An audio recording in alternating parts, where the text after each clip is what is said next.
in the batting now this series. Is it your spot now forever?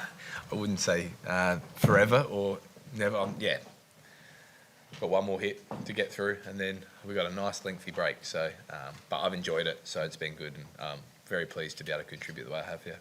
Has it gone better than you thought it could have done? Extremely. I don't think it. Someone said before it might be 600 runs now. Like that's normally Smithy or Marnus, and I normally put the chair on top and come in the back end. So yeah, nice to contribute the way I have in a series like this. So yeah, like I said, it's I'm not normally the one that's sort of doing the heavy lifting as such, and the likes of Marn and Smudge over the last period of time have been the heavy lifters and the guys that have really driven games, and Davey in the past and Uz. So been very lucky to bat around those guys. So nice to be able to pull my finger out and help them out on the other side. And but yeah, I wouldn't have come in the series thinking that I would have liked to have thought I was good enough to be able to do something, have a series like I have. But yeah, to go out and do it and be as consistent I have been is very pleasing. I know you say there we'll see what happens after the series, and during the summer you said it's a test by testing or a series by series thing. But when you consider the summer you've had, I think the first Australian Open hit 3 times in Ashes series in 20 odd years. Like, does it almost feel like it's a no-brainer to say at the top of the order though, and maybe no bit of decision anymore, just like that? Oh, it's probably likely. But there's a lot of things that well, we've got a lot of time, haven't we? So right now you sit here and you go, yeah, it's the next test we're going to play. I've come off 100 opening the batting, so yeah, you probably got to look likely. But again, this rolling order and where we think guys are going to match up and where we're going to fit guys in, I think is still where my head's at. And I think with the leadership of the group, the selectors, and we've been pretty open about that and how we match up and how we want to best suit this team. So this series is the most important thing right now.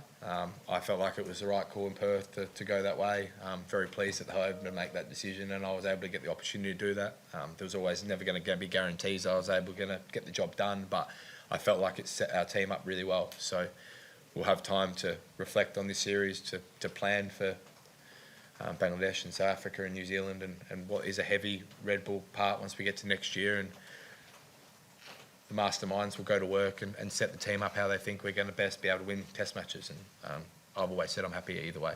It's not like you weren't scoring runs at number 5, so it's, things aren't that different, I guess. But what have you enjoyed about it, and what do you think has, I guess, made you more prolific at the top of your order?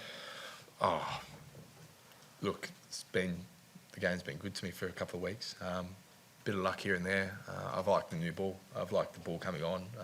Harder ball, catches behind the wicket, opportunities to score. Something that I've always liked. I haven't really scored a run here ever at the SCG because I've always felt like I've come in the same position as what Smudge come in today. A lot of runs on the board, catches in front of the wicket, probably a bit of a slower wicket, stump to stump, hard to score, trying to move the tempo of the game, and I've probably found that challenging in the past. So to be here especially and face a new ball with no catches and get away and get to a start and put pressure back on the bowlers, I enjoyed it this week. But again, it's going to be challenging in the next series. There's going to be moments where I guess you probably look back and go, oh, 5 would be nice and opening would be nice, and you can't have it both ways. But yeah, just in a nice bit of form, and it's worked, so it's been pleasing that it has worked. Dan? Travis, it's not Steve, our another partner here as well. Andrew McDonald said, I think a week or so ago, that back in April 23, you signed Steve as sort of a test-to-test proposition, but Steve's now talking about potentially 27 and I suppose even beyond. Have you noticed any changes in that from Steve and his attitude, and how can you see him keep going? A couple of hundreds last summer, perked him back up. Well, yeah, I think just he's spoken about the enjoyment he's had around this group, and I think that'll be echoed in everyone that comes into this room and talks about this environment, the coaching staff, the leadership, and the people that we've got in the dressing room. It's good fun. It's enjoyable. We've been very fortunate to be successful, which helps, and he's played a huge role in that. I think he prides himself on he's obviously his batting ability, but he also brings a lot in leadership. He's obviously stood in when Camo's not been here. I think he prides himself on his leadership, and he's done a fantastic job when he has done that. So I think that's also a motivation to continue. It feels that way, and he's just wanting to contribute to this team and win as many test matches as possible. And why he's enjoying it, he's going to hang around, and be silly not to say we want him forever. So, yeah, I hope he plays for a long time. One from Louis here, and we'll finish off over on the left. Louis? Trav, Go, Luke. Come on, Lou. When you've kind of gotten into your innings in this series, you've been able to set the field back pretty nicely. And I'm not sure if this is a weird thing to ask, but like you've kind of been able to walk singles a lot of the time.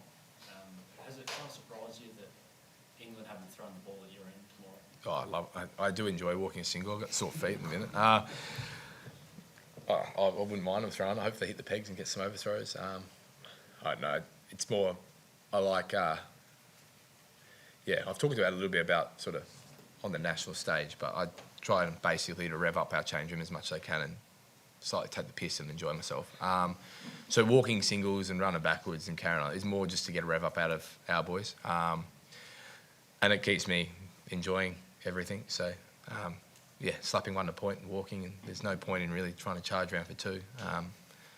Unless you're with Marnus, he try to make me run all these runs for him. But yeah, it's just one of those things. It's trying to save energy and good fun at the same time. And then, if they throw the stumps down at my end and get a couple extras, and nice touch. Do you feel like you have conserved a bit of energy by doing that this year? I don't know. I've always done it, so it's one of the things I've. Unless it's a very long two, it's normally a one. So yeah, and not many threes. You're 32 now, Trav. Do you feel like you have hit your peak as far as form goes, or do you feel that there's a higher peak for you to achieve? And when you make a big score like you did today, are you someone who walks back into the dressing room pretty satisfied with the job, or are you someone who's never satisfied no matter how many runs you get? Who knows what the future looks like, and all you can do is continually stay present and try and score as many runs as you can. So peaks, I've come into every series with I think you always come into the series with can you continue to do what you do? So pressure on when you get to Darwin next year. Like, can I continue to produce what I've been producing? So that will be always in the back of your mind that you want to continue to stay at the same level as you're at. I was disappointed today. I felt like I got through, a bit like Lou said, I sort of got the field back where I wanted it. 10 overs to the new ball. Felt like if I got to the new ball, I could have a little bit more fun. Probably a little bit disappointed the way I got out, but look, could have got a duck, so I'll take it. So yeah. Josh? Well, about Trav, just Thanks. further to that, you've been out, I think, 7 times between 150 and 175. Does Jeez. that irk you, or do you want to get to 200? Is that a milestone you're after? Beggars can't be choosers. Pretty shit stat, isn't it?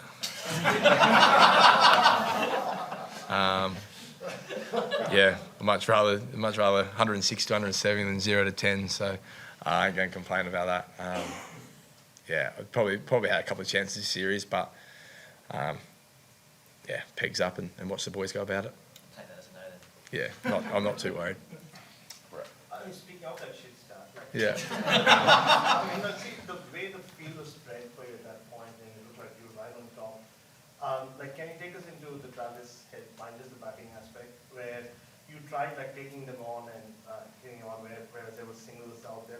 Can you stop yourself when you're going that way?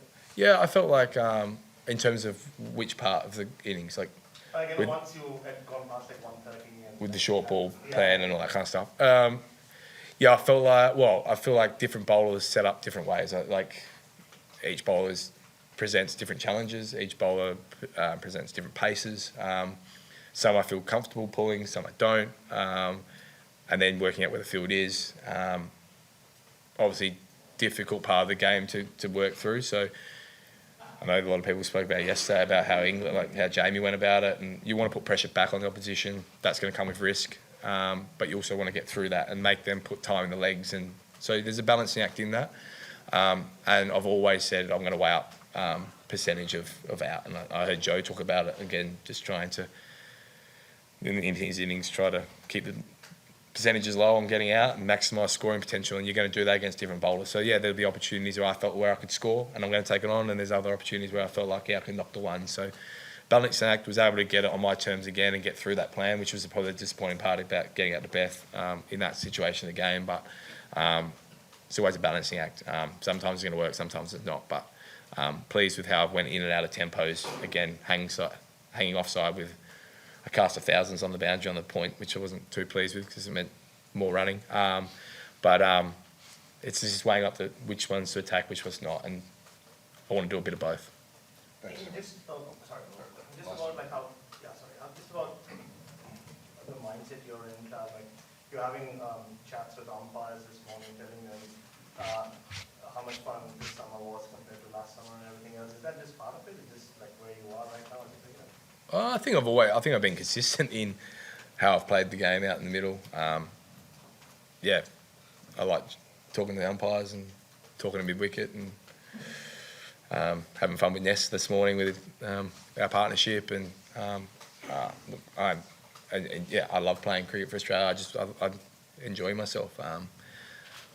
Some people take it more seriously than others. Yes, it's a big series. Yes, we want to win. At the end of the day, it's a game of cricket. It's a pretty cool week.